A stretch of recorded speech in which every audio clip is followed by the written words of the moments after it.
నమస్కారం. స్టూడియో 4 న్యూస్కి స్వాగతం. ఆరుగాలం కష్టపడి పంట పండించిన రైతుకు అడుగడుగునా ఇబ్బందులు ఎదురవుతున్నాయి. తడిసిన ధాన్యం ఒక పక్క కంటాలు ఆలస్యం, మరోపక్క లంచాలు ఇస్తేనే ధాన్యం తరలిస్తామని చెబుతున్న నిర్వాహకులు అందరూ అన్నదాతను మోసం చేస్తున్నారు. వరంగల్ జిల్లా వద్దన్నపేటలో కురిసిన అకాల వర్షానికి అన్నదాతల వరి ధాన్యం కుప్పలుగా తడిసి ముద్దయ్యాయి. పట్టణంతో పాటు మండలంలోని ఇల్లంద మార్కెట్ యార్డ్లో ఐకేపీ ఆధ్వర్యంలో చేపట్టిన వరి ధాన్యం కొనుగోలు కేంద్రాల్లో ధాన్యం రాసులు రాత్రి కురిసిన వర్షానికి తడిసి ముద్దవగా వాటి నిర్వహణ పట్ల ఐకేపీ సంఘాల బాధ్యులు పట్టించుకోకుండా వదిలేశారు. దీనికి తోడుగా గత కొన్ని రోజులుగా ఇక్కడ కంటాలు వేస్తున్న హమాలీలు తమ ఇష్టానుసారంగా వ్యవహరిస్తున్నారు. లంచాలు ఇచ్చిన వారికే ముందుగా కంటాలు పెట్టి బస్తాలను మిల్లులకు తరలిస్తున్నారు. మ్యాచింగ్ ఉండి చాలా రోజుల క్రితం ధాన్యం రాసులు మార్కెట్కు తీసుకొచ్చినా పట్టించుకోవడం లేదని కొంతమంది డబ్బులు ఇవ్వడంతో వారి ధాన్యాన్ని పంపిస్తున్నారని ఆరోపిస్తున్నారు. ఇక వర్ధన్నపేట పట్టణంలో హమాలీలు ఇష్టానుసారంగా వ్యవహరిస్తున్నారు. ఎవరి ధాన్యం రాసులైనా కాంటాలు పెడితే దాదాపు 2,000 నుండి 3,000 వరకు డిమాండ్ చేస్తున్నారు. డబ్బులు ఇచ్చిన వారు పెడతామని, లేకుంటే లేదని తేల్చి చెప్పడంతో రైతులు తీవ్ర ఆగ్రహం వ్యక్తం చేస్తున్నారు. హమాలీలపై చర్యలు తీసుకోవాలని డిమాండ్ చేస్తున్నారు. మార్కెట్కు వచ్చిన ధాన్యాలను రైతుల వివరాలు వరుస క్రమంలో తీసుకుని వారికి నెంబర్లు కేటాయించి ఇవ్వాల్సి ఉండగా ఐకేపీ నిర్వాహకులు సైతం చేతివాటం ప్రదర్శిస్తూ రైతులను నట్టేట ముంచుతున్నారు. తద్వారా అకాల వర్షంతో పండించిన పంట నీటిపాలవుతుంది. హమాలీల వేధింపులు, ఐకేపీ నిర్వాహకుల అలసత్వంతో ధాన్యం రాసులు నీటిలో కొట్టుకుపోతున్నాయి. రాత్రి తడిసిపోవడం, ఉదయం ఆరబెట్టడం అన్నదాతలకు దినచర్యగా మారింది.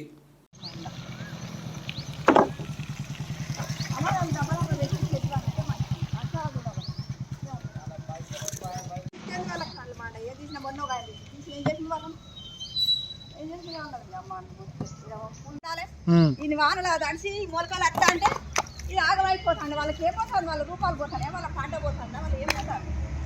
పెట్టుబడి ముందుగా వాళ్ళకి ఎండ ఒకనాడు చేస్తే మంచుకుని వాళ్ళకు ఎండ ఎవరు ఎందుకు లేట్ అవుతుందమ్మా మీకు? అమలు చేయబట్టే. దేనికి వాళ్ళు పెడతలేరు. ఏమంటారు? మీ మ్యాచింగ్ లేదా? వచ్చింది వస్తా, రేపు అప్పటి పెడతా, రేపు పెడతాను అంటాను. పాడి పెట్టాను. ఎన్ని రోజులు అవుతుంది మీరు తెచ్చి? 10 రోజులు అవుతాను. ఎవరి నుంచి? ఈ ఊరేనా? ఈ ఊరే. ఇక పెడతలేరు. ఏం పేరు నీ పేరు? నాగలక్ష్మి. ఎన్ని క్వింటాలు తెచ్చినావు నువ్వు? 3 ఎకరాలు. ఇల్లందే.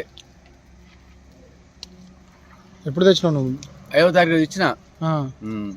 ఏమంటారు మరి? పెట్టానంటాను. మ్యాచర్ మ్యాచర్ ఎప్పుడు వచ్చింది? నా 3 రోజులు పెట్టిన వాటిని. ఇప్పటి వరకు ఆడబెట్టలేదు. నిన్న పెట్టామని చెప్పంటే ఎవరు లేరని చెప్పన్నారు. రేపు పొద్దున పెడతాన్నారు. ఇలా పొద్దున అయిపోయింది. ఎన్ని క్వింటాలు ఉంటాయి నీ మొత్తం? 45 బత్తాలు అయితేనాయి.